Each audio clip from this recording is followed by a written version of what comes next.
Mike, I think get started. Yeah, I think we should get started. Folks can find a seat.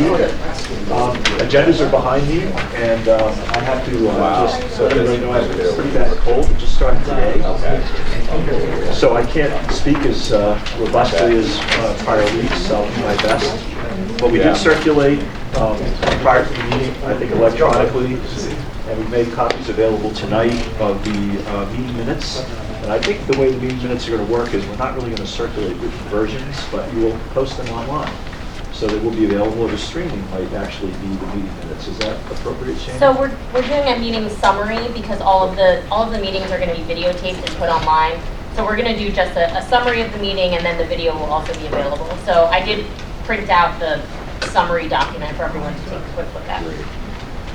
So unless there's any objection to whatever might have been posted online regarding our last meeting, and we've had two scheduling snafus, one snow-related, the other, kind of ironically, a water problem in the building last week, somewhat ironic. But they've both been addressed, and I'm hopeful that with the advent of spring today, as we move forward, we'll have better weather, and we'll be able to move through this. Yeah, maybe snow too, let's hope not. But I do appreciate everybody's patience and forbearance as we try to move through these weeks ahead. Tonight we're going to have two presentations. The first, I think, Matt, is going to be the Ellicott City Partnership, and that'll be followed by the Howard County Economic Development Authority, just an overview of both organizations. And if time allows, I'd like Gary perhaps to address the opportunities and resources of the Ellicott City watershed and the district boundary issue, which we have still not really had a chance to discuss. So if we can get through those three items tonight, if there's time for more, we'll pursue more, but otherwise things that are on the agenda under tonight will just be moved to next week, and we'll comport next week's agenda accordingly. So Matt, if you would like, you can just take over at this point and tell us about the Ellicott City Partnership. Thank you. Thanks very much. And I see my colleagues here, Larry and Vern, in their ties and suits, and I proudly work at home, so I feel like, testimony I'll dress up, but hopefully it's okay with everybody. I see we're all kind of casual tonight. So again, my name is Matt Fleming. I'm the president of the Ellicott City Partnership. Member of this committee as well as we explore the goodness for purpose or not of a CDC. And we just thought it was important, all of us, but Shana and Mike and I thought it was pretty important for us to kind of tell you guys what it is we do in the Ellicott City Partnership. We don't wave the ECP, Ellicott City Partnership ECP, we don't wave our ECP flag proudly. What we try to do is help promote this town. So not everybody knows what we do. So I'd like to talk through where we've come from, who we are, who we serve, what we've set out to do, how we're structured, what we've achieved, and then kind of where we're headed, right? And I'll be mindful of time to the extent possible, but I believe the slides will be posted, so there's some stuff that I'll skip over. So what is the ECP? So we are a not-for-profit organization, and our mission is to preserve the heritage and vitality of Old Ellicott City while creating and enhancing economic growth. And we have this vision that someplace in the future, we will have a vibrant, economically sustainable historic community. And we think we have that now, but in a longer term sense, that's where we are aiming to get. We were founded in 2013. We have sort of a longer heritage, and many of the people in this room were part of our history as separate organizations, were the early days of our organization.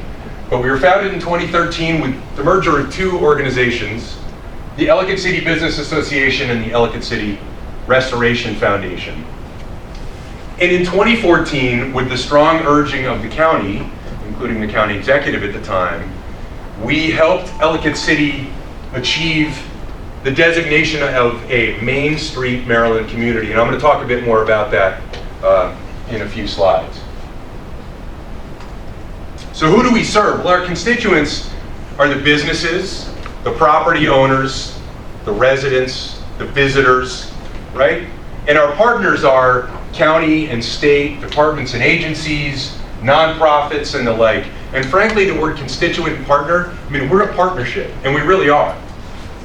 We have people on our board who are from the nonprofit community, from the government community. So, these things are all sort of intertwined. Our catchment area, or our boundary area, it's kind of hard to see in the In the actual slides, it's sort of shaded in blue. It's basically the historic district, right? Now, who are we? Who is the ECP? So we are a volunteer board, 17 people, 1 executive director, and 1 part-time staff, and a bunch of volunteers, including, most likely, many of the people in this room who have rolled up their sleeves to help clean the town, pour beer at events, you name it. And frankly, we welcome that engagement. We hope it long continues.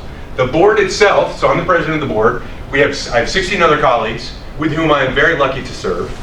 We have current and former business owners, property owners, residents, experts in accounting, finance, policy, business development, advocacy.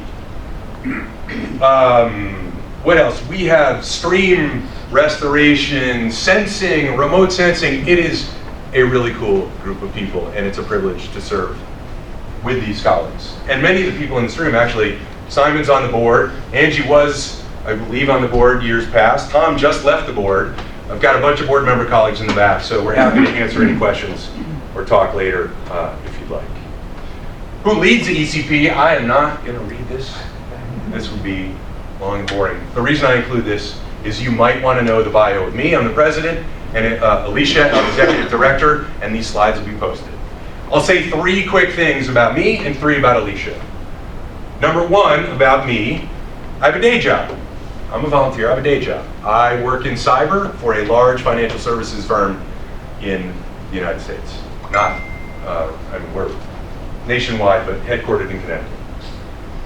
Number 2, I'm a PhD public policy nerd, so I've been in policy a good chunk of my career. Obviously, I'm in business, but I love, live, and breathe public policy and all that it entails from a local level all the way to national and international. And along those lines, number 3, I'm a professor at Georgetown. So I teach in the public policy school and in the business school on things like risk management and strategy. And so for me, it's been pretty fun because I get to sort of marry up everything I do with this organization. Alicia Jones-McLeod, our new executive director, many of you know, is just great. Could not be here tonight because she is at a U.S. Chamber of Commerce dinner on flood resilience, small dinner, being hosted in Washington tonight. 3 things about Alicia. Number 1, she is a long-term advocate for businesses. Number 2, she's a long history with Chambers of Commerce and indeed founded one herself. And number 3 is a community volunteer and nonprofit executive. So if you have not yet met Alicia, she was here a couple briefings ago. She's fantastic, and we are lucky to get a chance to work together. Now, how are we structured? We have 5 committees, and these essentially run the work of the organization. And these are committees that you'd probably dream up if you said, how would you structure an organization like this? But they're also kind of quasi-dictated to us by the Main Street Maryland program. And I'll talk a little bit more about that. But we have a promotions committee chaired by Heather Gattano, who's here in the room. We have a Clean, Safe, and Green committee chaired by Bill Withers. Economic Vitality chaired by Amy Gowan. Design chaired by Dave Myers, and Organization chaired by Lexi Milani. So each committee has a board member chair, some board member volunteers, and then a bunch of volunteers from the community, right? And we have public meetings, and people are encouraged to come and participate. So what do these things do? A bit self-explanatory. Perhaps our most visible committee is promotions, right? We run lots of events to bring people to town to support our businesses and property owners. Springfest is coming. Please join us. It's a lovely music festival. 6,000 to 8,000 people, depending on weather. We have one in the fall, Main Street Music Fest. I'll go on, I can go on and will a little bit later. But promotions is responsible for pulling all these things together. Clean, Safe, and Green is really about maintaining a safe and environmentally sustainable community. So town cleanups, for example, happen. Hopefully you've been a part of one where you come and you roll up your sleeves, literally, and we give you some gloves and a rake, and you're ripping vines off of boulders and cleaning up the town. Our next one, I think, is when? Early April. Early April, yeah, so that'll be, we'll get the date out to everybody, just in case you'd like to come to us. Economic Vitality is our most strategic committee. So this is really about long-term economic sustainability, right, for our property owners and businesses. Design is about the physical appearance of town and long-term planning efforts to support this town.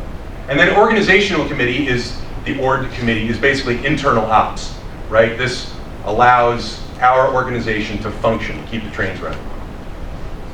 We also have subcommittees that conduct various other bits and pieces of related work, pulling together board members and volunteers. So one of our favorite subcommittees is the Ellicott City Arts Coalition, meets once a month and runs things like the plein air town painting events and gallery walks and so on and so forth.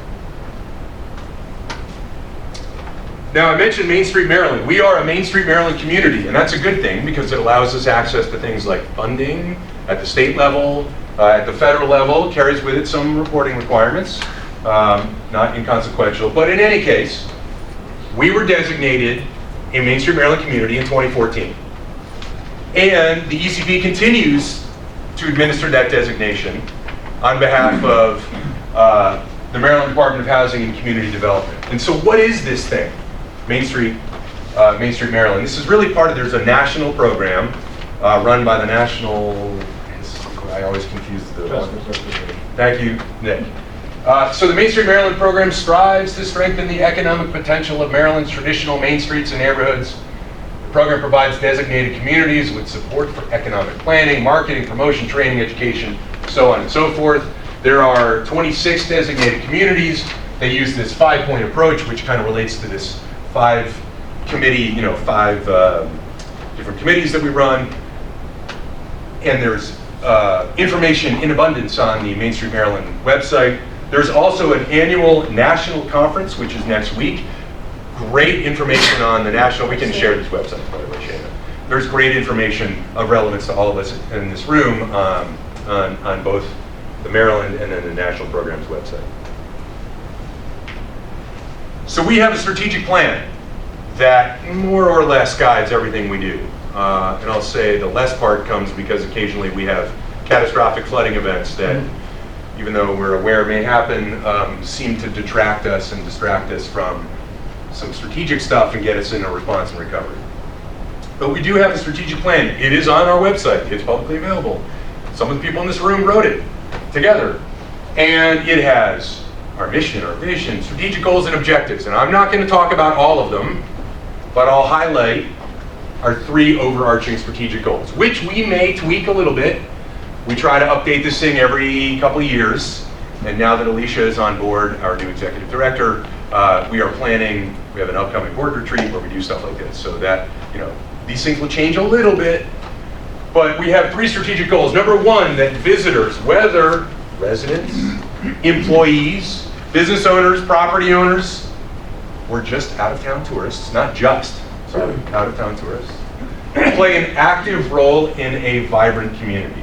Number 2, that our business and property owners are economically successful over the long term in a strategic, sustainable sense. And then number 3, that our heritage and history are leveraged to maintain unique, independent Old Ellicott City. These words mean something, so I'm a nerd, right? These words mean something. They fall from our mission statement, our vision statement, and they actually allow us, when parsed, to think about what are those things that we're going to go do, right? What should we try to do in our various committees and with our volunteers to try to make this place as awesome as possible? I will not discuss supporting objectives, but they are in the deck if you'd like to see them. So what have we achieved? I want to talk about 3 buckets of achievements. Number 1 is this regular suite of services that we have developed and continue to deliver, right? This is like our events, and I'll walk through all this stuff. Number 2 is what we've achieved on the back end of the 16 and 18 floods. Stepping up in a proud way to help our constituents.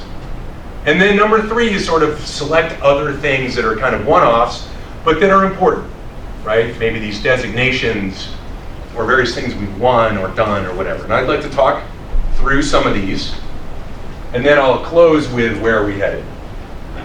So in this suite of regular services, well, we run events, a lot of events. Why? Because we want to bring people to town for our businesses and our property owners. And frankly, for those of us who live here, because it's a really special place. So we create, we organize, we deliver events like Spring Fest, Main Street Music Fest, right? Our big music festivals. Trick or Treat on Main, which if you have kids, is a great event. And this year was spectacular because of, in part, the weather gods, but also a lot of work. Shop Small Saturday, Midnight Madness, right? Really great event, Midnight Madness every year. Fills the town.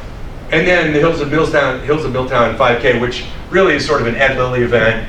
We co-sponsored, it's probably bullet in the wrong bullet. It's a lovely 5K for the runners in the room. I think it'll be in October. Yeah. So that's the stuff that we kind of do, right? Now, what does this entail, by the way? This is everything from permitting to insurance to getting police help to signage to promotion to getting the acts who are going to play music if it's a music fest to getting the 8,000 pieces of candy we're giving out if it's the trick or treat thing. Everything that you have to do to run an event with 6,000 to 8,000 people coming to town, that's what's involved. That's why we need volunteers. So again, if you'd like to volunteer, please do so. We also sponsor and promote the events of others, right? So Ellicott Silly Comedy Fest is coming up. It'll be really cool. First Friday lectures involving the Historical Society. Girls' Night Out, concerts on the courtyard at Jenny Porter's Little Market Cafe in the summer. Just a great opportunity to see music on Friday nights, Saturday nights, and Sundays at brunch. The summer movie series that Dave Carney runs at the Wine Bin, right? If you've ever had one of those nights where you watch some music, go over to Dave's and then see a movie like Princess Bride and there's 500 of your fellow community residents just having a great time, that's the kind of stuff we help sponsor and promote. We create, organize, and deliver general promotional campaigns with partners like tourism, right? So this is print media, radio, TV, our website, social media, all of this sort of stuff. We want people to know we exist and we want them to come to town. We have regular business and property owner meetings to discuss current issues, to gauge assessments, to offer experts opportunities to come speak about retail trends or best business practices. And we also offer at these things an opportunity for elected officials to come and either listen or frankly sometimes to communicate and say, here's what we've got coming up and we're really excited and what do you think, right? We conduct needs assessments, whether via bilateral meetings, multilateral meetings, surveys. We try to understand the needs of the street, the needs of our constituents within our catchment area. And then we track things like openings of businesses and we facilitate ribbon cuttings and all that good stuff. We want to welcome new entrants to our community. And frankly, for those who leave, we track closings and vacancies and so on and so forth. A little bit more in the suite of regular services. We do the town cleanups, right? I spoke about those. We partner with Department of Rec and Parks or Howard County EcoWorks, to do things like the Adopt a Garden or the Rain Barrel projects, right? We partner with our county departments and agencies on policies, whether trash or parking or, we've done this stuff over the years and it never ends because constituents have new ideas or new concerns, but we are seeking to be a liaison point, and frankly, we serve as a liaison point to the community from our constituents. And then we obviously represent constituents in things like hearings in front of the county executive or the county council. So that's the first bucket. The second bucket of achievements is what we've done in response to the 16 and 18 flood events. It'd be lovely to not have this slide in the slide deck, because it'd be really lovely if these things never happened, but unfortunately they did. And so on the back of two events, we raised $2.4 million in relief that we then distributed ourselves following the 16 event and in partnership with the Community Foundation of Howard County following the 18 event, right? $2.4 million to people who needed it. And we're proud of it. We assessed flood recovery needs and liaised with the county, not least Office of Emergency Management. And I'm talking about, sort of the borderline between response and recovery. Like, we're not on the street in a boat in Swiftwater. We are afterwards. What do you need? How can we help you clean? Do you need supplies? Can we talk to ServPro? Insurance issues. We can't solve all problems, but we sure as hell try. Pardon my French. We worked with county partners to help provide post-flood business consulting, not least with our colleagues here from EDA, and I'm sure these guys will talk about this in a bit, to get businesses back on their feet, including with e-commerce, before the street was open, right? So what could we do if you didn't have an e-commerce site before? Let's help you get one, right? Maybe you can sell your wares without being able to get onto the street, or without consumers and shoppers. Obviously, we did our events, again, to try to bring everybody back to town that we could once town was reopened. And then we convened volunteer cleanups to help our colleagues and our peers and our friends and our neighbors muck out. We hosted community dinners, and we held constituent meetings to share information. This is what we're hearing. What are you hearing? What do you need? What can we do? How can we work together? And frankly, we served all of us together as shoulders to cry on. And then this third bucket, these sort of specific things, these are kind of one-offs, but they're important enough, I think, that worth mentioning. So we've had a bunch of these designations over the years. Sustainable Community, first awarded in 2013, renewed in 2018. The Main Street Maryland Community designation, and these things are important, like I said, because they open doors to funding from particular sources, sometimes state, sometimes local, occasionally federal, right? Those who have been here long enough may remember the 2014 Benjamin Moore thing, where Benjamin Moore repainted our town. That's pretty cool. The whole thing. Not each and every house, if only, but certainly repainted the bulk of Main Street. We launched a branding campaign so we'd have some consistency in our message to the outside world, right? To promote our town, as well as its businesses and to prospective businesses and property owners. One of the things that we've already mentioned, we do these events, but boy, when we needed a group hug in this community, if you were here for this event, this was pretty amazing. In lieu of Main Street Music Fest 2016, which we couldn't have because town was closed, we worked with Meriwether Post, 6 people, some of whom are in this room, in a shoestring budget, many of whom are in this room actually, 6 people in a shoestring budget hosted a multi-stage, all-day, professional music fest at Meriwether Post Pavilion to include with a national act as a closer, and it was glorious. If you were there, I hope you remember it, because it was the group hug that town needed. We represented constituents to the U.S. Senate. That was pretty neat, right? The field hearing that the Senate held in August of this year. And then, just recently, again, what are we trying to do? How do we get this town back open and get people interested again?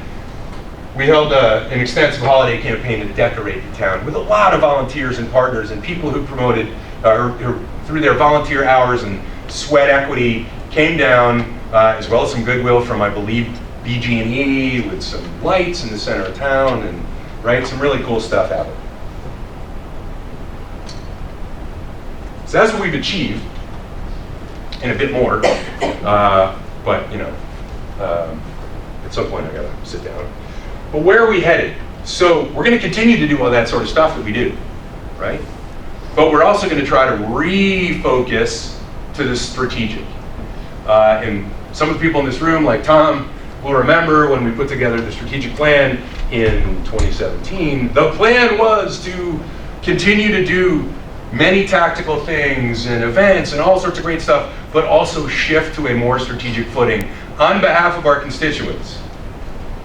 And then the 18 flood hit and kind of complicated everything for everybody.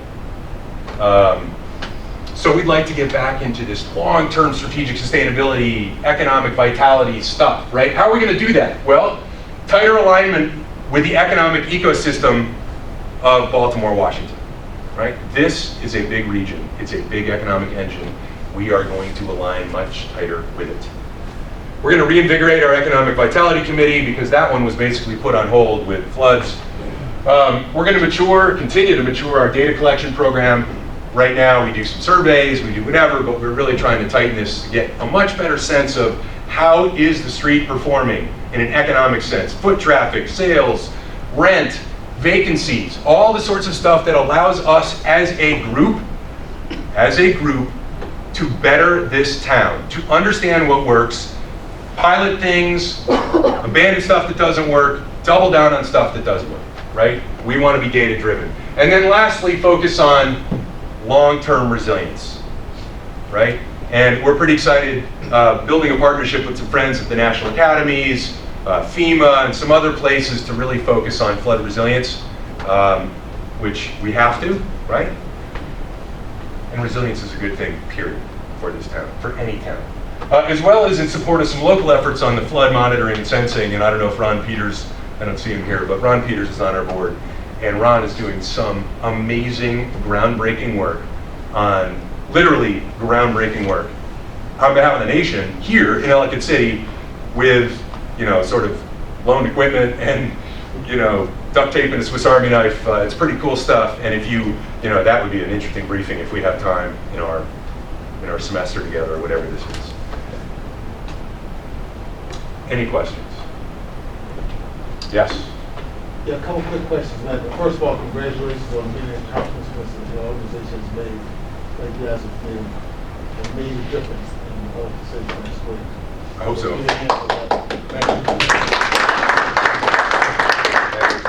So question, what are your funding sources? Where do you get the funding for this organization? Yes, that is a great question. So, multiple. Through the generosity of the county, through the generosity of various grant-making organizations, through, when possible, events. So we do these events. If the weather's great, that's a good thing. If the weather's not so great, that's not such a good thing. Grants, sponsorships, friends, memberships, anything else? I'm looking at my colleagues in the back. Primarily grants, yeah. Primarily grants, yes. Yes, That's the largest bucket. So were grants the primary source for the 2.4 million? So that was strictly through the generosity of folks around the country, frankly, even around the world. I think we had some international donors. That was literally for sole purposes of dispersing to those in need, right? That was not for us to, so we were privileged enough to have, friends, neighbors, colleagues, all of us, I'm sure, gave to help out our colleagues who have been affected. Last question. Yep. Besides your executive director, do you have any other paid staff? We have one part-time staff member, 17 volunteer board members, and a whole lot of volunteers. Thank you. Yeah, thank you. Yes? First of all, again, thank you. This has really been terrific to get that overview. Really appreciate that. Yeah, absolutely. Thank you. And just a related question. So in terms of the function that ECP has served, that you talked about working with the Community Foundation of Howard County, could you talk a little bit about that experience and the role that they play?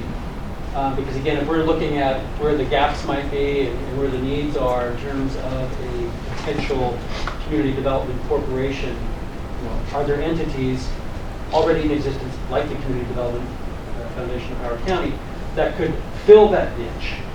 Or are the needs so great and are the missions so different that there really is a gap? Welcome your views. Yeah, sure. So I won't speak on behalf of the Community Foundation of Howard County. I mean, there are others here who I think may have been served on the time. I don't know if you were on their board. You could probably give a little background. But we partnered with the Community Foundation of Howard County after the 2018 flood for the disbursement of flood relief grant funds, right? So people would, businesses who were affected, or property owners, or residents apply, and then in the 2016 event, through a bunch of volunteers, some of whom are in this room, we did it ourselves, and that's not, we did it because we had to do it. That's not in our mission. The mission of the HOCO Foundation, the Community Foundation of Howard County, is actually to do this. Take in money and disperse it. So why not say, hey, as a partnership, we'll raise it, and they raise some too, right? And then they handle the disbursement aspects of it. I don't know, Tom, if you want to. No, I mean, you answered it in terms of the Ellicott City Park. I mean, Community Foundation of Howard County is Howard County. The different jurisdictions have different community foundations. They are primarily just a financial exchange in a way. You can create a private fund with them. They have many private funds, and then you can make grants out of that. In terms of what a community development corporation does, despite community being in both names, that activity is very, very different. Yeah. The first one's more grant-making kind of entity. They just take money in, put it into certain interest-bearing accounts, use the interest to make grants. That's pretty much what they do. Yes, please. So just a quick question. Just to clarify, first of all, great job, great overview, thank you, it's so helpful. Do you have experience with federal grants? Has your organization received, or I felt like you said that you've gotten grants from people who, like state agencies? Yeah, definitely state aid. I don't know that we've, I don't think we've gotten in that. our tenure, no, yeah. And then the second question is your relationship with OELA. And does the Ellicott City Partnership, does that only stay on the Howard County side, or does it, like, how does that work? Yeah, so the catchment area is primarily Howard County. I don't think there's any, because the Tapsco is right here. So we, You're primarily you know, Howard County we side. seek to work with our partners on the Baltimore only County beginning side, of- Catonsville, Oella, right? Yeah. But with events, we've done buses back and forth. We know and work together, but Okay. you know, And yeah. we include those businesses that are immediately across the river. Sure. They're on our map, and we help promote their events as well as the town, so we consider them part of the town. But Yeah. technically, they're in another county, so, sure. Thank you. Yep, good question. Yep, Mike. Oh, sorry. Just for everybody's edification, Ed Lilly and I last night, as a matter of fact, and there may be some other people in the room, were at a Patapsco Heritage Greenway meeting that was held at Catonsville Community College. And one of the topics, among many, there were environmental and several others, but was talking about interjurisdictional cooperation.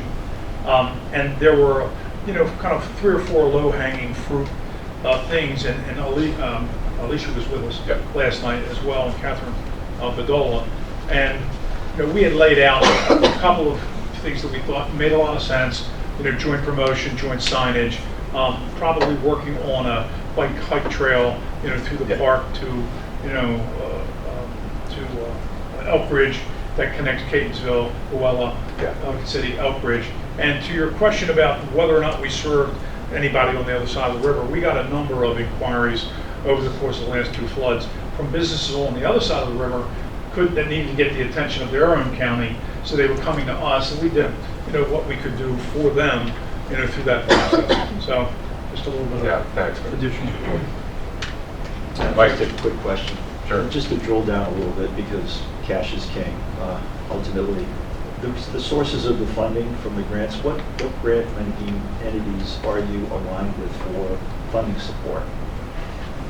Do you have, We can, Diane Paul is everybody's our treasurer, so. we can provide a list, but it's primarily through the county. So like, I think we have gotten funding through EDA. I mean, I believe we got a grant through them, through HCDA, I believe. It's a lot of smaller ones.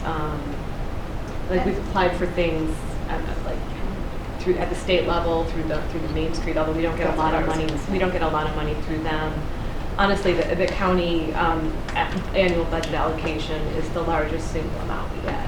How much, we heard about the $4.1 million number. How much is that grant number worth? So 2.4 is what was raised purely for flood relief. That is far in excess Yeah, of. and don't think of that We as get- part of our annual You took no budget. money That out. was It's a in and one-time- out. That was for one-time both thing. floods, right? That was for floods, and that was totally Both stat. floods, Yes, but both. yes. But if you look So at- 1.8 was our 2016 and In and out, yeah. just under 800 for Our the- annual budget's more around like the 200, 250, 300 amount. And that's about where the grant component is. It equivocates to roughly No, that level. no, we're It's running less- really skinny, and we nearly bankrupted ourselves after 2016, so. So it's less than $200,000 a year that you can count on. Oh, far less. Far less. Less than $100,000? Yes, Okay. if you based on history. I'm just trying to get, it feels like it's fairly modest in terms of Very. the potential grant support Yes. that's out there. we're lean. The operating budget is less than 100 or it's less than 200? What's the operating Uh, budget? Well, last year we didn't have one because of the flood, so we were aiming at a budget around 250 or 300. We're just beginning our budget process now, but yeah, I would say 200, 250 is probably the right range for what we're trying to do. So if We could grants certainly do are more. $50,000 of that amount, Probably how- closer to them. how do you make up, how do you pay the delta? Events, We've generosity, yeah. donations. Board member donation. Yeah. Yeah. How large of, thank you for mentioning board members, is board members half of that delta or? No. No, I mean, it's events is probably the next biggest bucket, and we have a couple big events that then kind of fund a whole lot of other stuff, and again, that's where it gets to be a challenge, where we have weather-related things, where that can go from being a $50,000 break even, or input to losing money on it if it rains kind of thing. So it's a tenuous, we're running on a shoestring. Got it. We applaud the effort. So do you get donations from private citizens who are in the Absolutely, county? yeah. It's probably worth mentioning that the ECP hasn't really had a normal budget year. It's not in my- Thank you, Tom. So to sort of say what are the typical funding sources and things like that, it would be difficult to identify. Well, I'm just trying in my head to get my arms around what this structure looks like relative to where we might be going with the structure, and finding money to support this is really a key issue. So trying to get a feel for the grant challenge and the fundraising challenge, be it events and other things. One of the problem is grants very rarely go towards operating. You can get a grant to say, I want to do this, I want to do this, I want to do this, but to have the ongoing operations is very difficult. Because this entity might be capitalized at a $1 million level, that kind of a thing, and we've got to find a way, where does that money come from? I don't have an answer, but this has been really helpful to understand the challenges that you faced and the great work you've done despite that financial challenge. So it's part of the story here we're trying to weave together. Thanks. That is terrific. Great. Any other? Any other questions? From the audience, would anyone else like to ask anything? Maybe we could move on to the All right. economic development fund. Great. Thank Actually, I you. do have a question really quickly, I'm sorry. Brain works a little slow. So with regard to having worked on with a smaller budget for so long, how do you envision like scaling up if this were an opportunity to expand your mission? How do we envision scaling up? Um, Well, what would be really great is not to have to live purely on a shoestring, hoping it doesn't rain on the 27th of April. So if we could scale up, that would be a luxury. We're at the point, we're really lean. This is why I keep using the word volunteer. So like, for us, a miracle, and if you could all cross your fingers, would be that it not rain or be cold on the 27th of April so we can raise a little money. So I don't know that we're at the point where we think about truly scaling up. Frankly, we are at the point where some stability would be welcome to just allow us to get, every time we got so close, and we're not complaining, we were not affected as an ECP, it's the people on the street who were affected. So, take what I'm going to say with that in mind, but a flood would hit, and then everything changes. We're in response and recovery mode to help our constituents. That's the only point. So then you don't have a Main Street Music Fest, or we do, but it's with, that wasn't about money, that was a group hug with 20,000 people or whatever. But, we just would like to get back to the point where we are an organization that can depend, think, and plan a year Yeah, but again, not for us, frankly, for the business owners and property owners in this town and in our region. Can I just touch on that for a second? So after these events happen, we function in a triage mode for a long time. Not just as an organization, but as a town. We are just now, almost a year out, coming out of triage. Yeah. It takes a long time to make that mental transition, the physical transition, the financial transition. Matt used the word stability. Just one day, I think all of us would like to wake up and take a deep breath, like all the way down to the bottom of our lungs. We're not there. So the battle is still, like, we're seeing the light at the tunnel to a degree, but it's tough. It's been tough getting there. And this is a community of self-starters too, so you're your own driving force. So if you're not driving, no one's pushing you. So just something to think about too is that stability would be nice because you can't plan for anything if you think, oh God, if it rains. Like that's where we all function. So it's kind of nice to see that we're really making the turn. Thank you. Touch wood, please. Paper. All right. Paper. Thanks, Matt. Thank you, guys.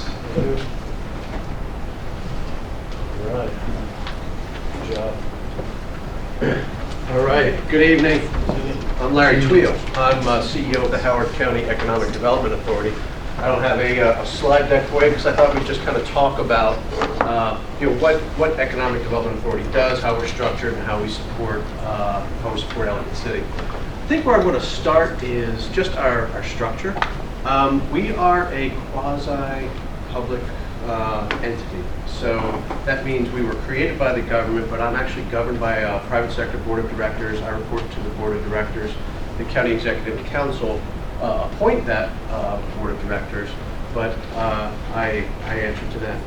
And our mission as an economic development authority is to, we help businesses start, we help existing businesses grow, and we attract new business to the county, all in the pursuit of job creation and capital investment and creating a healthy tax base. So that is our mission countywide, and we're organized in a couple of specialties that I'll touch on, and then come back to how each of those specialties support Ellicott City. But in large part, we have your traditional economic development, business development group. And this is the organization, or the part of the organization that Vernon runs. And this is the team that works with our existing businesses in the county, helping them expand and grow. We spend most of our time in that sector with the existing businesses that are here. Most folks think that economic development is all about attracting that big, large corporate headquarters client to the jurisdiction. That's a myth, I think, of economic development. We spend most of our time with our existing businesses, and most of that work is spent on what we call technical assistance, and that is everything from I have a permit issue, can you help me find financing? I need a stop sign at the end of the truck court. Whatever that issue is, we spend a good deal of our time doing that. That helps to create a friendly business environment. It helps our businesses operate better. We reduce the friction between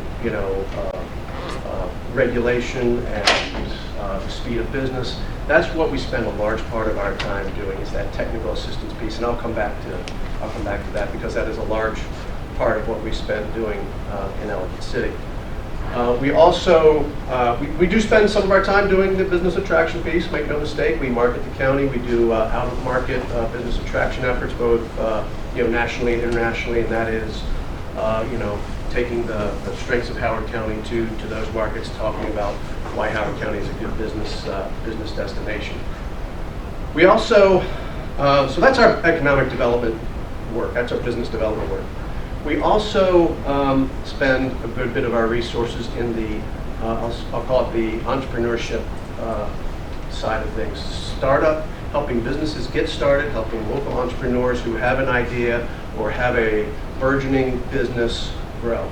And that runs the spectrum from I am good at cupcakes and I want to start a cupcake, store, to I have a unique piece of intellectual property that focuses on a specific technology that will, help cyber security. So we run the spectrum of, everything from the small entrepreneur all the way up to technology. And we do that through our Maryland Center for Entrepreneurship, where it is our technology incubator for our tech companies, where we put special resources around them, but also our business resource center for budding entrepreneurs who have a good idea, and we help them with business plans and marketing and connect them to financing. We also, in addition to that, run a technology council. It's a membership organization focused on the technology industry, largely focused on our resident companies. And there is no other economic development organization in the region that has those three capabilities all under one roof. And basically, when you tie those things together, we help businesses start, we help them grow, and we help them expand. So when you connect those three capabilities across those three separate, distinct areas, it positions us to do economic development in a very special way. We also have a marketing and communications unit and administration, and that comprises our staff of 20 folks. Our budget is about $3.5 million. $2.5 million of it is a county grant. The rest of it is private investment, membership fees, sponsorships. So that's how we're funded. Is it C3 or C6? We are neither. We are a body politic, a quasi-public organization. And that is real weird government language for how we're created. Yeah, we're not nonprofit. We kind of look like it, we act like it sometimes, but we are technically a quasi-public body politic. Whatever that means. It's how it doesn't sound great in the marketing material, but but that's the legal structure of us. We're a little bit like the stadium authority, the port authority. We're kind of created under those sort of mechanisms that governments have. Our strategic plan puts us into it's a 5-year plan. It puts us into four main categories, and it was a public process 2 years ago. There was a situation assessment that basically looked at local strengths and weaknesses, national, international trends. The four main strategic areas that we focus on are business retention and expansion, innovation,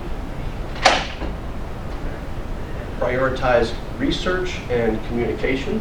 So if you know your markets, if you know yourself well, that helps to create your brand, and you can tell the story about what you are and what you do and how you do it and why you're a good fit for so many businesses. The fourth part of it is attraction, and we put that one number 4 because if you do those first 3 things well, you become an attractive business destination. So those are the 4 main categories of our strategic plan that drive our activities. As it relates to Ellicott City, where do we start with Ellicott City? Probably back when I joined the organization in 2011, 2012, we quickly recognized Ellicott City as needing some assistance and helping, at the time, the leadership that was in place, helping those disparate organizations that were representing Ellicott City come under sort of one unified umbrella, and that was the creation of the Ellicott City Partnership. And we helped to seed fund that organization so that it could achieve Main Street designation, which opened up all of those benefits that Main Street organizations do with the programs from the state, etc. So that was probably our real first substantial engagement with Ellicott City. I mean, we always worked with the small businesses that needed assistance, but we really started to dive in back then to help stand up ECP as the go-to business organization that represented that specific district, right? and all the things that Matt talked about, they can be very focused on doing that mission. We have to accomplish that mission, or similar mission countywide. This was a good organization that could really focus on Main Street. We were called into the Ellicott City response because in the county's disaster response plan, emergency response plan, they recognized years before the flood happened, that there needed to be some connection between the county and the business community, and we were the logical entity to fill that role. So when the first flood happened, we knew to be there that first day. And boy, we didn't know quite what we were in for that day. We knew to show up, and we kind of built it as we were flying in terms of disaster response, disaster recovery, and helping the town rebuild long term. So that really put us into the technical assistance business, because we were the organization that helped coordinate all of the activities as it related to getting the businesses back on their feet, working with Public Works and Public Safety, and coordinating all of the state agencies that were also trying to help these businesses get back on their feet as well. So it was an all hands on deck type of activity, and after the first flood, it happened, July 30th? Before December 31st, we had spent probably about 5,000 man hours just on disaster response in terms of getting the businesses back on their feet. Recovery was much quicker than we had expected. We did an economic impact study that identified 141 businesses were impacted. Those businesses employed about 955 workers and generated about, $67 million of economic activity. So, I mean, we quickly assessed what did that flood mean to the town, and how do we, recoup that quickly. We opened up a business assistance center on Main Street after that first flood, because we knew it was going to be a marathon, not a sprint, and the resources that we could bring to bear in a one-stop shop with all of our partners is what the businesses needed at the time. And this was everything from help me with financing, help me with permitting, help me with connecting to the grant programs that ECP was managing, to the longer term small business assistance that the retailers and the merchants needed to think differently about their business and recover in a speedy way. And we had that center on the street for, it was close to a year. And the faster the recovery happened, the less traffic we were getting through the center.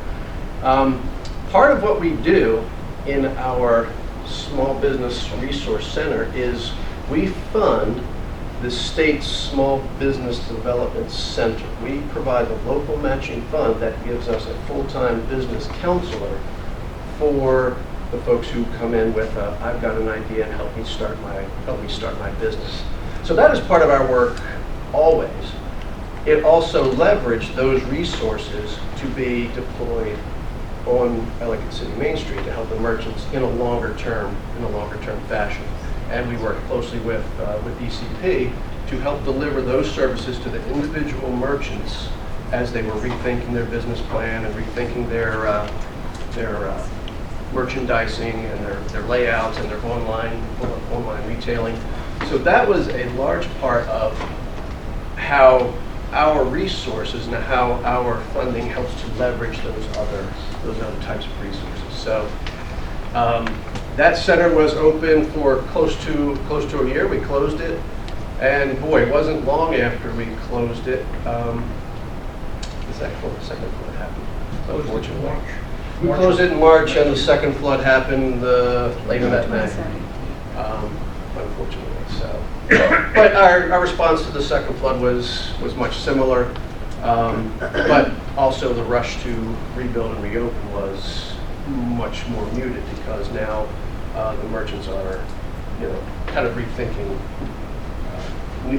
existing merchants and new merchants coming to town are rethinking that whole concept. That was part of the work that we did there.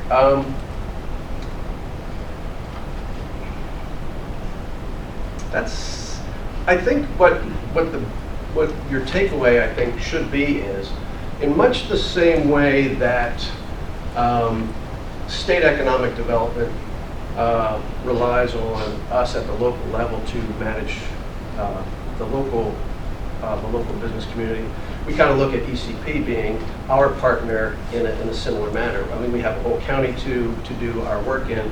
We look at ECP being that good partner in a very specific business district to apply, but also recognizing that you heard their staff is pretty limited. We stand behind them with our staff of business development specialists who can either supply the business counseling resources or help the businesses expand or help them access financing. We run a loan program of our own that have helped several merchants, but also working with Housing and Community Development and their loan program.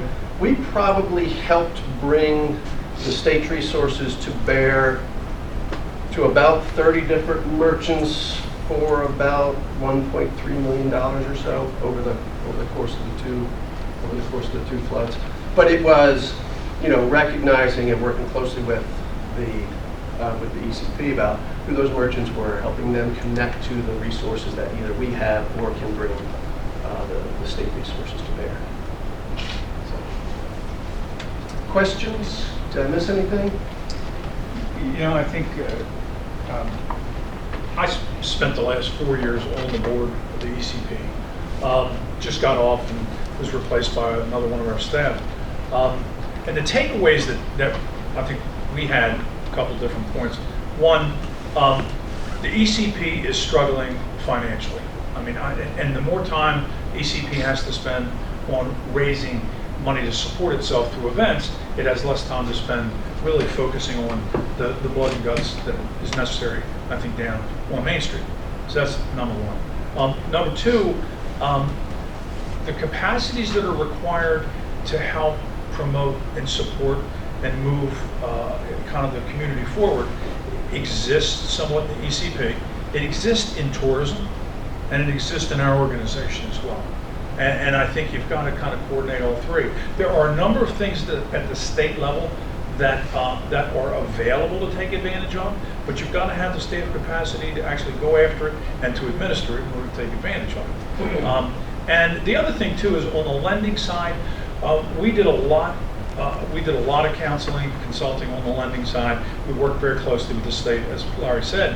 But here's the reality: not that many businesses were in a position to borrow money the first flood, and I'll guarantee you that almost nobody was in a position to borrow money the second time around. So availability of capital was not really the issue, and that's why the grant program was put in place by the state, and much to their credit, this past time that wasn't available the first time, and I think that was very thin ice the state was even on at the time in offering that. So I think the state was very good, and I think that merchants right now are in a holding pattern. Yes, sir. Real kind of basic question. Yeah. And I want Matt to also respond to. What does Ellicott City need?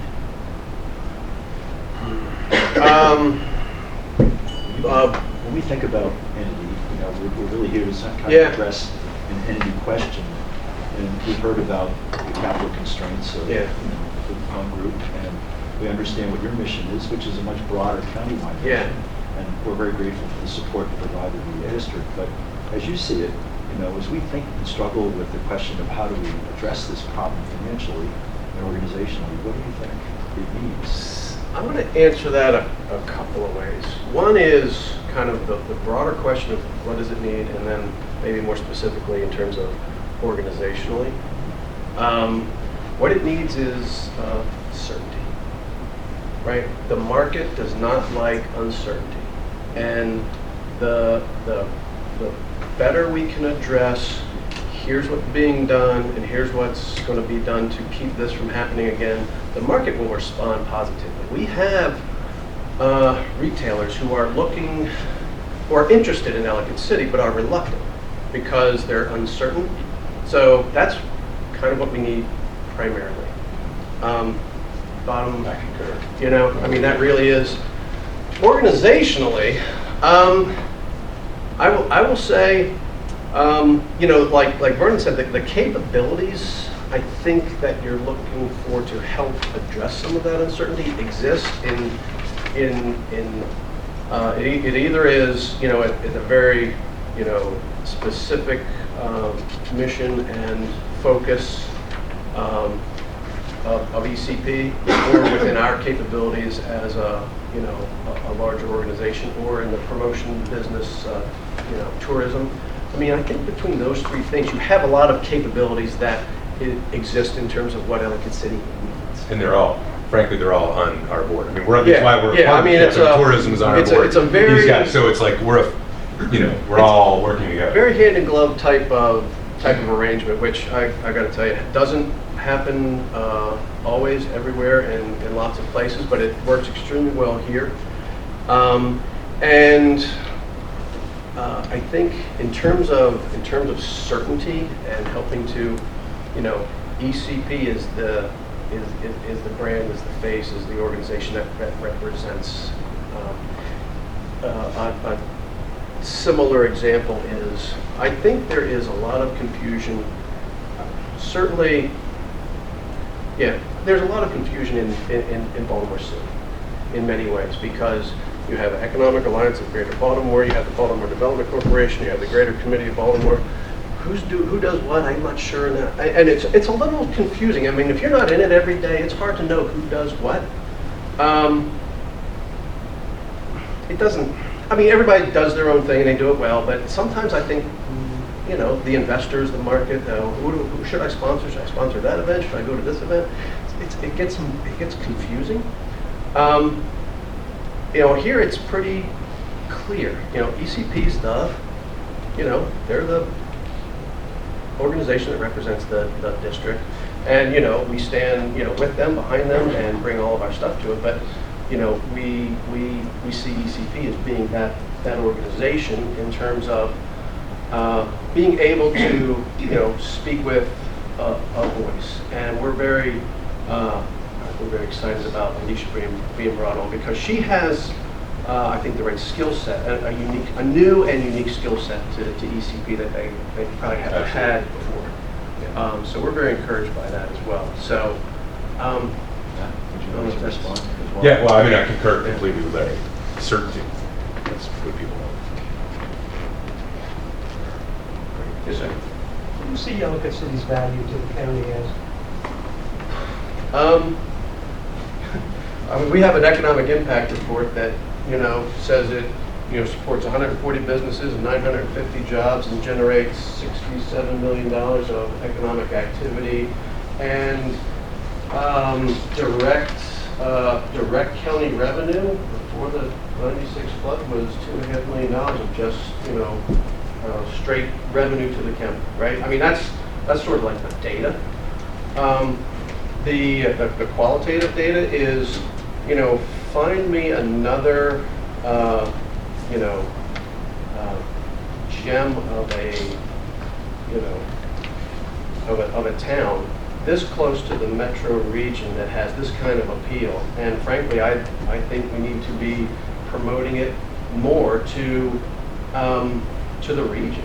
You know, I mean, how many people in Howard County know what's in Ellicott City? I mean, there's some, they hear about Ellicott City, but do you really know Ellicott City? You would probably travel, you know, to Boulder, Colorado, and walk down the street and be like, oh, this is great. If you didn't know the difference, you'd be in a very similar environment, right? I mean, it's a tourist destination, it really is, and that is a very unique asset for Howard County. I mean, there's history, there's charm, and you know, we need to maintain that and exploit it, frankly. More local tourism Yeah. than anything else. You know, when we had all of the merchants track their sales according to zip code of their clients, and what we found was everybody that was dealing down there was within a commute reach. So, you know, there's something to be said for local marketing. Yeah. And the more, you know, the more tourism you can attract to that, I mean, that's when people come in, you know, leave their money behind and, you know, go. You know, they don't have to build a new school for tourism. But I mean, there's that piece of it. But if you look at the trends that are driving, you know, business relocation decisions, you know, they want to be in a walkable, amenity-rich environment, right? Ellicott City is the, you know, it's the, you know, it was cool before you said, oh, you walkable, you know, communities with amenities were cool, right? I mean, it really is the original kind of downtown, right? So, I mean, I think it's attractive from a live, work, play standpoint as well, so. Let me just add to that same question. How would you suggest defending or championing Ellicott City to those who say, why are you focused on this at all? What does happen? Well, it's home to 141 businesses and employs 150 workers and 200 residents. Yeah, I mean, it's, you know, I mean, we would. It's a place of national historic significance. It's the seat of the Industrial Revolution in the United States, with the oldest train station in the country. You know, its role in historical events and so on and so forth that we all talk about. I mean, it's not maybe the only thing that we talk about in the county, but it's an important piece of what we talk about. Absolutely. Yes, sir. First of all, thank you for that overview. It's very helpful. I have just a couple of questions. Yeah. One is, I don't know if it's possible, but if you have even a ballpark estimate of what proportion of EDA's work, whether it's the loan portfolio or the capacity building work that you do, what proportion of that goes to Ellicott City versus other parts of the county? That's one. And then the other question is, I gather that your financing is strictly through loans, and that you try to help merchants connect to other funding sources. So I gather you don't have grant-making capacity or offering any kind of loan guarantees and that kind of thing for, you know, helping folks to close that gap. Right. Let me try and take those in order. Staff capacity. We're still spending, I mean, Catherine's probably still spending 50 to 60% of her time on the technical assistance aspect of it. And that's, you know. I'll spend 10% of mine. Yeah. You know, easily. If I can answer this question on the loan side, it's a little tricky. When we had the first flood and we got involved with the state made the decision to assess all of the video lottery terminal fund managers throughout the state. There's 8 of them. They assessed all the fund managers to establish a kitty of about $2.5 million to address Ellicott City. We were assessed $311,000. Who was counting? But so that money was available, and at the same time, we identified also $5 million fund that existed within DHCD, because that money was put into the Department of Housing and Community Development for reasons I'm still looking for. But nevertheless, they had the capacity to make loans out of this $5 million fund for impact, disaster impact. So that money really came into play, and we kind of stepped aside and began to work very closely with DHCD to funnel as much activity as we could either to DHCD or to SBA.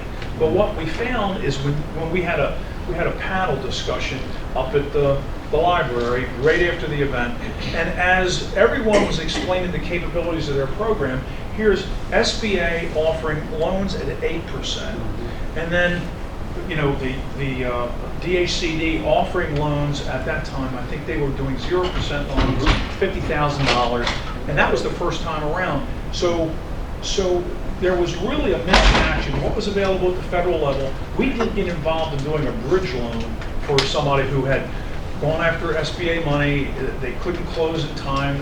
And I'll tell you what the difference was between our success as an organization, DHCD, who we finally convinced to put somebody down on Main Street with us, and SBA's, let's say, lack of success perhaps in addressing all the needs down in Ellicott City, and that is you have to have boots on the ground who know the people that you're talking to. And that became the differentiator for us in terms of kind of air traffic control. So we did not do direct lending as a county down on Main Street because much of that resource was really locked into the Department of Housing and Community Development. We did a few loans kind of post-disaster as folks were recovering.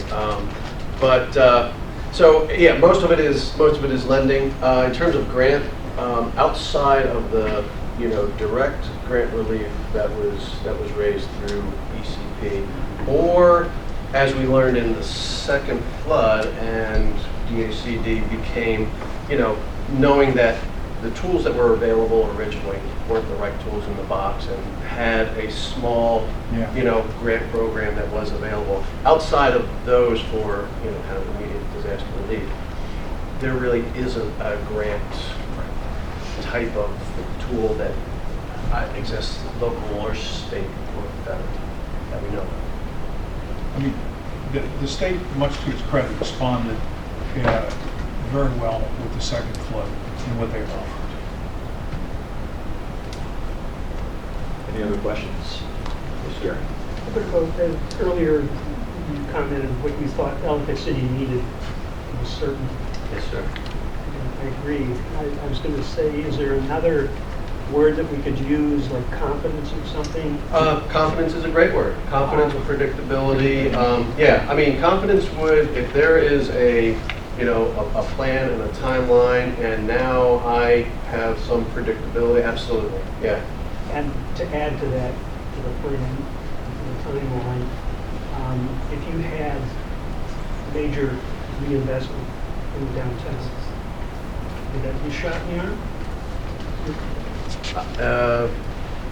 If you mean, say that, answer that differently. Major reinvestment. Yeah. In the downtown. By whomever. By whomever. Oh, absolutely. That may be a absolutely. private Sure. partnership. Sure. I mean, in the context of, I know the answer to the question of I'm confident that this isn't going to happen again this summer. Back to the. If I know that there is a plan that's being executed, there's a timeline for it, and that you can, have confidence that that major investment is going to be sustainable. Light at the end of the Absolutely. tunnel. Absolutely. Okay. Yeah. Thank you. Anything else? Can I just, this is not for you, I'm sorry, Okay. but to piggyback on that, because there is so much uncertainty, we don't have a plan, we don't have next steps, we don't have a guidebook. Who is coming in a public-private partnership and saying, throw down my cards, I'm all in? Well, we have a draft master plan. That is not in play. What do you mean? Well, this administration is saying that it's being reassessed. We have no step forward. I still look at it as a draft document. It's there. I thought think it it's was easy very for well you to done. do that because your risk level is not as great. It's My experience is pretty good. possibly, but my experience has not been that way.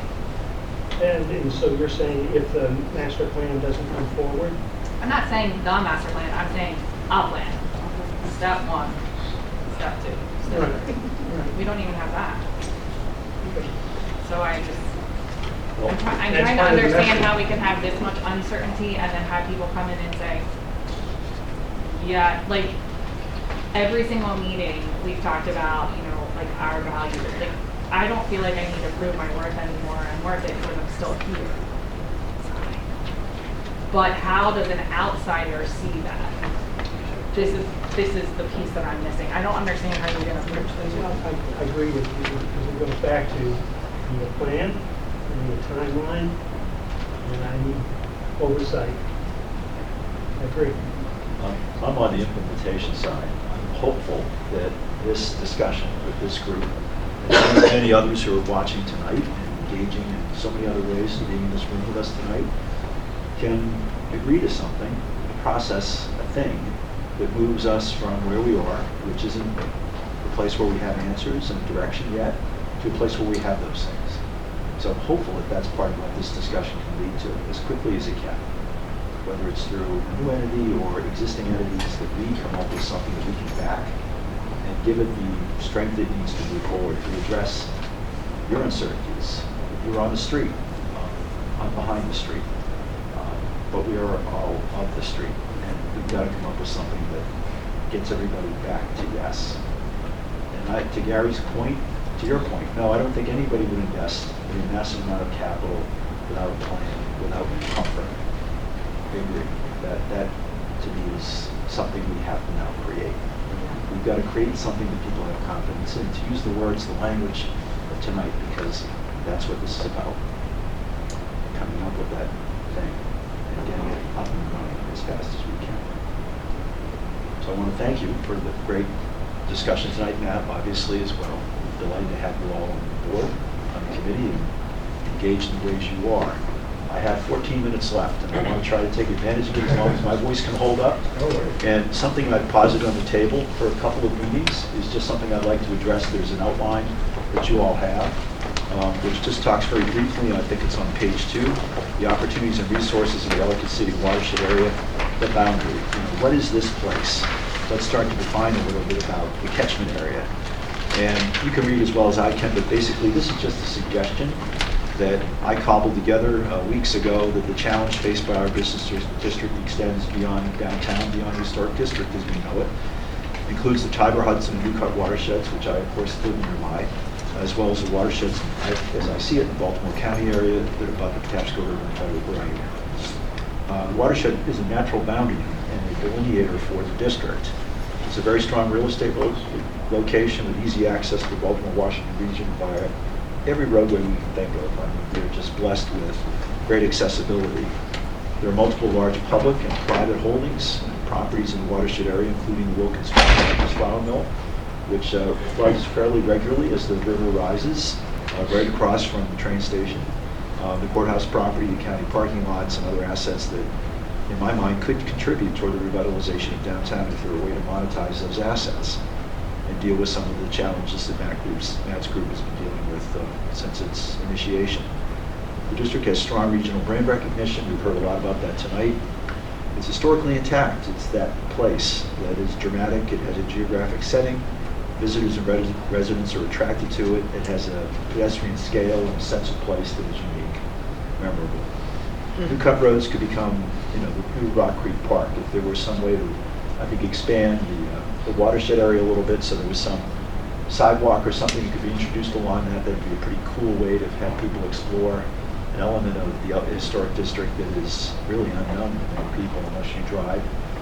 Usually too fast to speed along New Cut Road to really embrace and enjoy what that experience is about. But it's truly a remarkable road, and it's not one that's open right now. Ellicott City is about jobs, robust tax base. We heard some great numbers tonight about the potential of what it has been, what it needs to become again as quickly as possible. As Matt talked about minutes ago, the railroad's going to celebrate a 200-year anniversary in the year 2027. It's a milestone this process needs to embrace.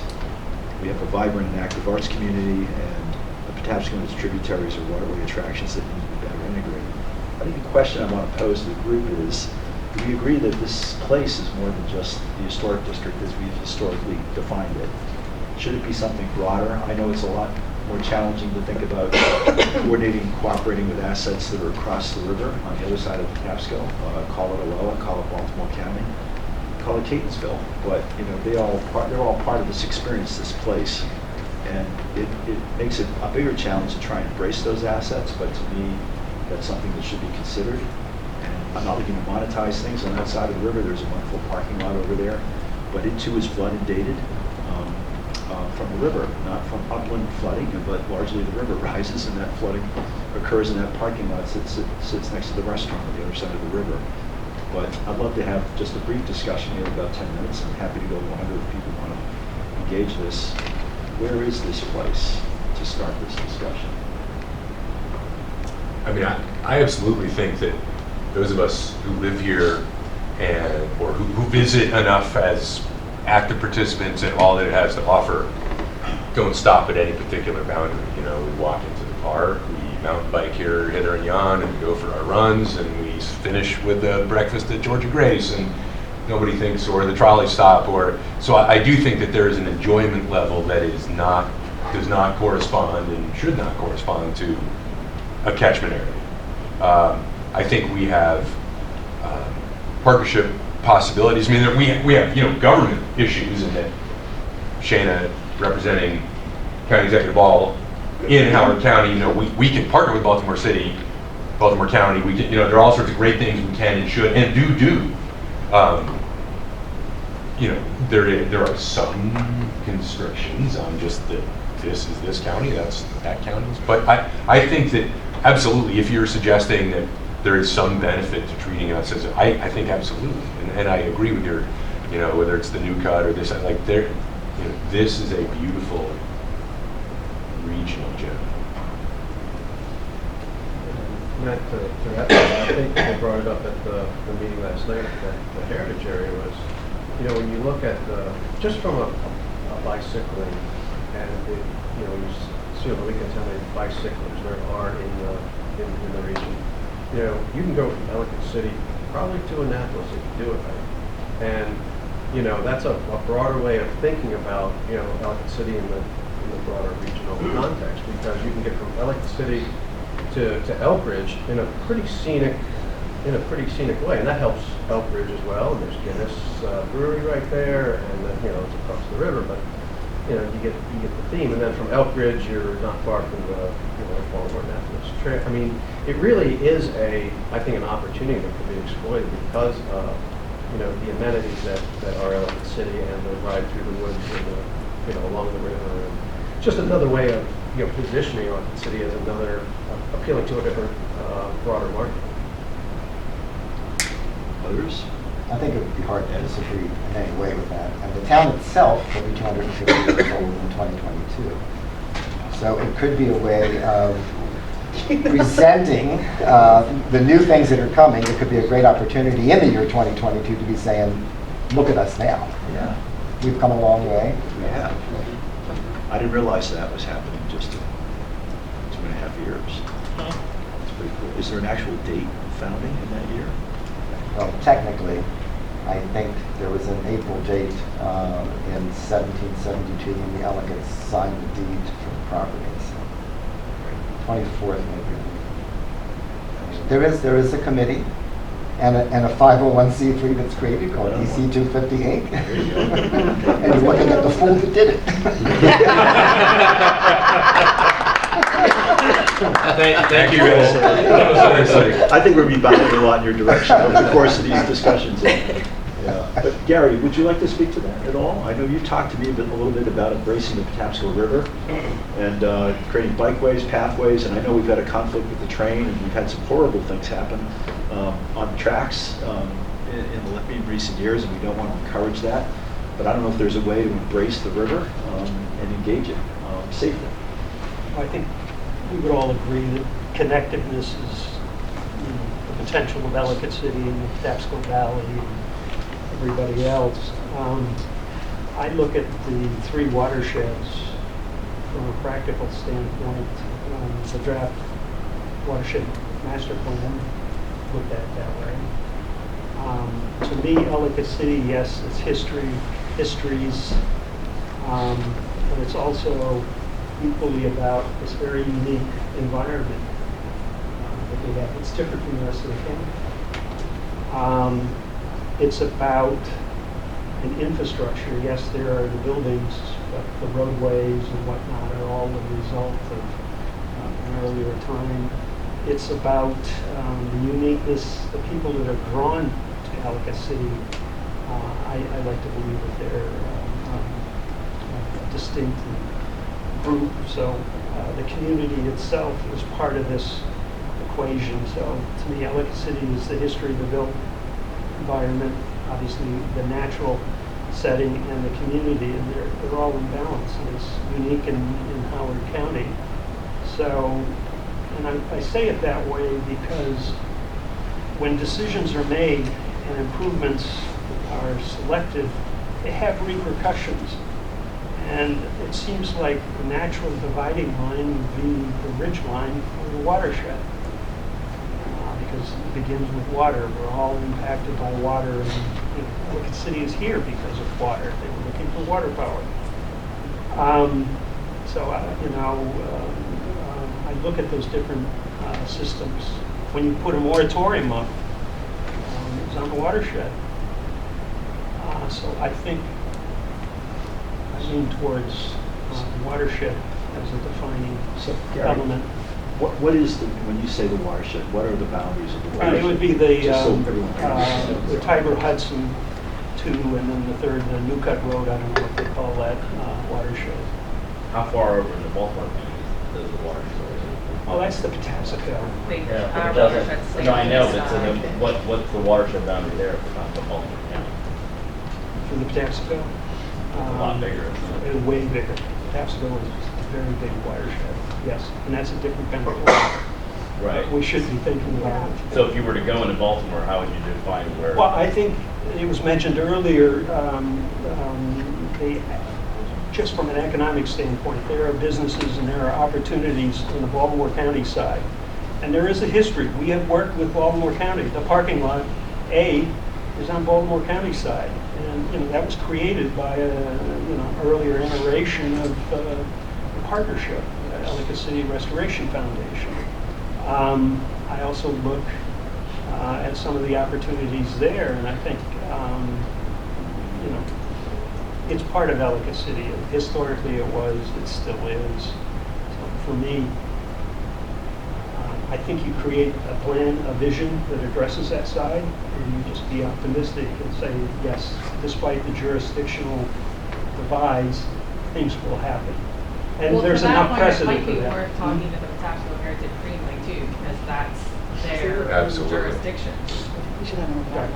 So, Yes, yes. Well, they go much farther, but yeah.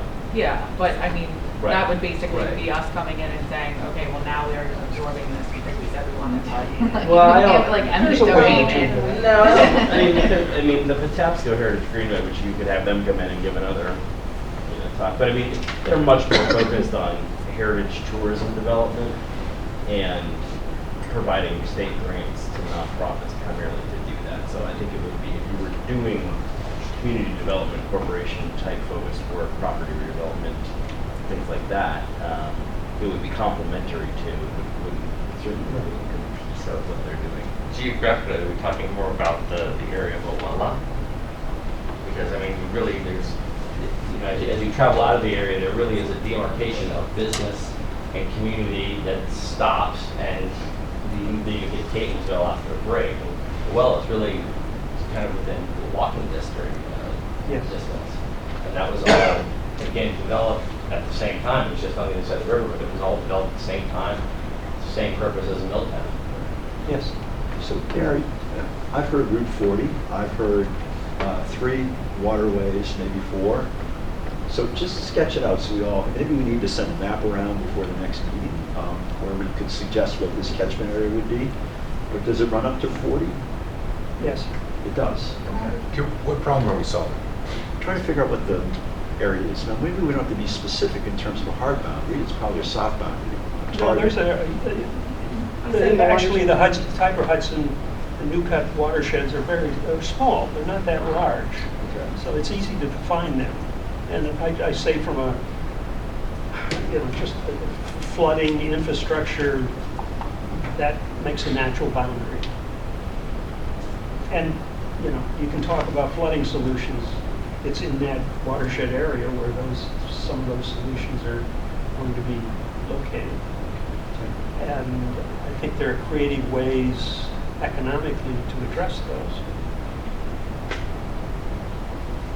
So I just want to make sure I was following the conversation here because, without prejudice to whether we ultimately conclude that a CDC does in fact make sense, if we are talking the desire to maybe define it pretty precisely with the watershed boundary or whatever it might be, but I also have been thinking about if this is going to be an entity that is going to be attractive to those who would put money into it, if it's limited to Old Ellicott City, would that in and of itself be attractive enough?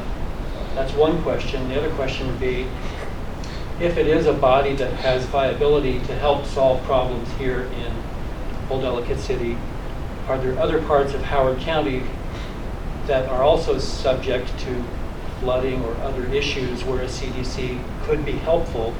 And while perhaps a scope could be defined to make sure that its emphasis and priority is on Old Ellicott City, if it's defined so narrowly as to exclude other areas, I wonder if that is, solving one set of problems while missing an opportunity to, one, make it very attractive or more attractive potentially to those who might put money into it, and two, having the ability to use the CDC to address other problems. Anyway, that's just one thought. And if I could build off of what Tim said, respectfully, I find this to be sort of an ill-timed question. I would think we would want to answer the questions of if and why a CDC is necessary, which would then inform our decision as to the scope and the boundaries. Because presumably, whatever reason we decide a CDC would be necessary would then give us direction as to where we would draw those boundary lines. So I'm a little bit hung up on I can't answer this question.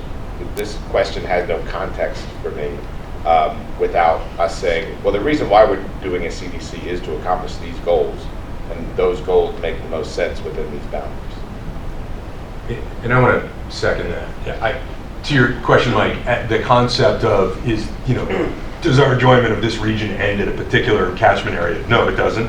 But boy, partnerships, PHG, we can certainly work together. There may be unintended consequences. First of all, I wholeheartedly agree with Tom. What are we trying to do, and what is the problem we're solving for? I think that's what we need to figure out first. But I would also caution that there may be unintended consequences if we're starting to cross county boundaries and we're trying to encourage businesses and properties to invest, and they may have different tax situations, insurance. I mean, there could be I'm just positing, there could be an unintended set of consequences by some formal sort of multi-jurisdictional apparatus that may not be necessary, or at least I'm with Tom. I don't know what we're solving for. Can I respond to that? We are here, one of the major reasons is because of the floods. The floods occur within the watershed. The solutions will be in the watershed. I think there are other challenges. The watershed makes an easy boundary. For example, the county went and created a moratorium. It's in the watershed. But the CDC is not created to stop floods. It could help in creating a strategy of approach. Without a solution to the flooding, there is no need for anything. Well, I think we're crossing streets here, and this was my concern at the very first meeting. We don't want to be telling people that this organization is about stopping flooding in Absolutely, I agree with you 100%. And so, but without a solution to that, yeah, we haven't answered the question of if and why. Like, if a CDC is necessary and why. So the boundaries, I agree. We are only talking about a CDC because Ellicott City has had catastrophic flooding twice. But a community development corporation, we had a good meeting last time talking about what a CDC does. We are going to have opportunities in the near future to hear how CDCs have been well executed in other jurisdictions, which will then inform any decision we may take about why we would want to do a CDC. And that will then, in my opinion, inform what boundaries we might want to draw around that. Because just saying flooding, well, Valley Mead would like to talk to us about the flooding that they have over in a different watershed. And so it's not just about flooding. This is a I didn't say it was just about flooding. I said we are here because of the flooding. And the flooding occurs in the watershed. It obviously has an impact on Main Street and Lower Main Street. The solutions are in the watershed. They're going to require real estate. That's just looking at the flooding. Master plan, we spent 2 years on it. There were a lot of recommendations for improvements and strategies of how to achieve those. It's a good plan. I think that's the plan. I think by having an entity that could capitalize, because Ellicott City is rich. It's rich in organizations. It's rich in real estate, public land. I think there's private land. I think partnerships could be created to solve, first, some of the flooding needs. Second, to realize some major reinvestment in the Ellicott City area. But do you think that that can only be achieved by creating new organization? I don't know. That's why we're here to explore. I just feel like we keep circling the drain. I feel like we've good. I actually have a question for Larry. Could you spit out some numbers that I want to kind of explore a little further? So you talked about 141 businesses, 955 workers, and $67 million worth of economic exchange that's going on in Ellicott City. So my next question becomes, with regard to, if we're looking at something that's to revitalize that, what have we lost? Because we have these numbers. So clearly there's been a slip. And what are we at risk of entirely losing if we don't come up with something? And what's the pace at which we're at risk? Yeah. We were about to commission the Where Are We Now study. And it was then the second flood hit us. We haven't gone back to, because we had sort of anticipated a certain pace of recovery that actually beat our expectations after the first one.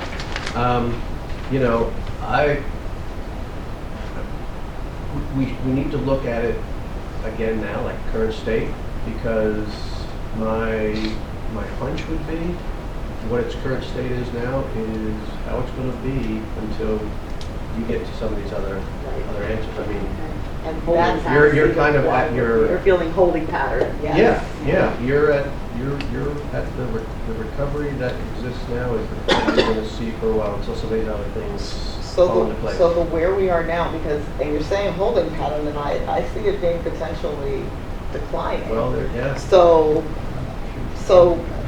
do you know? Is there an effort being made now to get those numbers together, like where we are now, a snapshot? We haven't commissioned a new study because we were hoping that maybe it would start to, evolve and the plans would start to. I mean, and the transition certainly kind of changed dynamics. So we don't have an active study underway, but maybe it's time to, take a look at that because one thing that I think, going to get faster. one thing that Larry mentioned that I could not agree with more is that there is interest in Ellicott City. Sure, it is the certainty. So we could do a study on, economic impact, but frankly, someone needs to say, here's the plan. Once that's done, I get we'll that, but execute. part of selling the plan and determining the need for the plan becomes what's the impact of what's taking place right now. What's the return on investment? Yeah. Whatever that plan is going to cost ultimately, right? So that's, I think, what she'd like to know. All you have to do is just think back weeks before the last flood. That's what we want. That again, that experience, that place, that energy vitality, the success of what that place was. I want to get back there. And I want to bring a tenant base back that can support that and bring a customer base back that embraces that. That's what I want to do. And with some engineering certainty, to the extent that there is no certainty in this world. I mean, we did that recovery, all of us in this room, many of us in this room, with limited funds and a whole lot of sweat equity with no CDC. And I'm not saying that we shouldn't have a CDC, but let's bear in mind that we recovered without a CDC. So again, what's the problem? But the point being, because we were hit a second time, and I was just saying to Tim, I said it's like a town that's going through post-traumatic stress disorder. You can only take a hit so many times and use that same sweat equity. People start to get disillusioned. People start to lose faith. And in doing so, we need to, this is where our decision-making process comes in with regard to, we've got an economic impact that's being hit, and we don't want to necessarily count on the same resources over and over and over again to get back to the same place. We want to do something different that takes us to a better, more stable, more certain place. I couldn't agree more, but maybe just as a benchmark, I brought up the 2016 economic impact study. In the executive summary, it talks about prior to the flood, 141 businesses located in downtown Ellicott City directly contributed 124.2 million in business activity to the county, employed 955 workers, earning an estimated 53.1 million in labor income. And then with the multiplier effects included, we're talking about a total impact of 196.8 million in business activity in the county, supporting nearly 1,400 jobs, 1,396 jobs. So just in terms of sort of a benchmark, that was pre-2016 flood. Look, I noticed the hour. We have a constant reminder of the time up here. We have to figure out a place, whether it's not going to be tonight, but soon. And we have to figure out the thing, the organization. So I want to continue the dialogue. I think we're starting to light up a little bit, which is great. I like the back and forth. I have on the agenda for this evening things that we will address next week. Shane, I don't know if we have an organization coming in next week yet or not. We have 2 community organizations that are coming in. Who are they? Beth Woodruff is coming in and Bill Withers. I think one was the Fells Lane Association, and then Beth's group is the Main Street.